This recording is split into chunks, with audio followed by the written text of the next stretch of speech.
அஸ்வினி, விழிப்புடன் செயல்பட வேண்டிய நாள். புதிய முயற்சிகளை தவிருங்கள். பரணி, பணியிடத்தில் நெருக்கடி ஏற்படும். சக பணியாளராக சேர்த்து செல்லுங்கள்.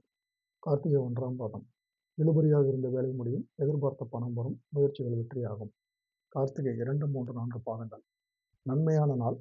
குடும்பத்தில் ஏற்பட்ட குழப்பம் விலகும். நல்ல செய்தி வரும். ரோகிணி, வியாபாரத்தில் முன்னேற்றம் கிடைக்கும். உழைப்பாளர்களின் நிலை உயரும்.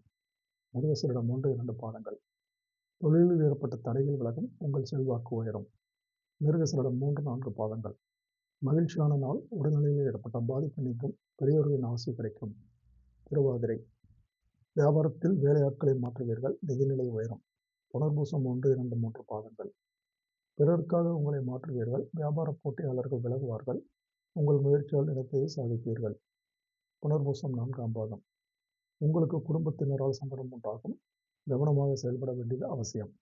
பூசம், வியாபாரத்தில் கவனம் செலுத்துவீர்கள். பொருளாதார நெருக்கடி விலகும். ஆயில்யம், பணியிடத்தில் நெருக்கடிக்கு ஆளாவீர்கள். உழைப்பிற்கேற்ற வருமானம் வரும்.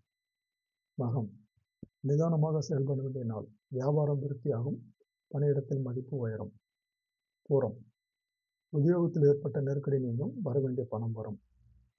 உத்தரம் 1ஆம் பாதம், எதிர்பார்த்த தகவல்கள் வரும். தாய் வழி உறவுகள் ஆதரவாக இருப்பார்கள். பெரியவர்களின் ஆலோசனை வெற்றி தரும். உத்தரம் 2, 3, 4 பாதங்கள், எடுத்த வேலைகள் வெற்றிகரமாக முடியும். பண வரவு திருப்தி தரும். அஸ்தம், உத்தியோகத்தில் இருந்த நெருக்கடிகள் விலகும். நினைத்ததை சாதிப்பீர்கள். சித்திரை 1, 2 பாதங்கள், வியாபாரத்தில் புதிய அணுகுமுறையை கையாளுவீர்கள். முயற்சிகள் அனைத்தும் லாபம் தரும்.